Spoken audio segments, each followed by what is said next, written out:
తీసుకొచ్చి నాకు ఆ ఇంట్లో ఉంచుకొని నాకు సహకరించి ఆ ప్రసవేదన చేపించి నాకు బట్టలు ఇచ్చి నన్ను ఎంతగానో నన్ను ఆదుకున్నారు.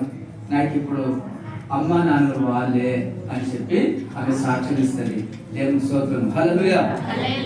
అదే విధంగా మరి ఈమె కూడా, ఎందుకంటే అక్కడ ఏ గుడులతో, పొత్తి గుడులతో చుట్టి వారికి స్థలము లేనందున ఆయనను పశువుల తొట్టిలో పరుండబెట్టాను.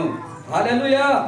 ఆ దేశంలో కొందరు ఆ గొర్రెల కాపరులు ఆ పొలంలో ఉండి రాత్రి వేళ తమ మందను కాయించుండగా. హల్లెలూయా. కింద వచనంలో ప్రభుదూత వారి యొద్దకు వచ్చి నిలిచెను. ఆ ప్రభుదూత వారి యొద్దకు నిలిచెను. ప్రభు మహిమ వారి చుట్టూ ప్రకాశించును. వారు మిక్కిలి భయపడిరి.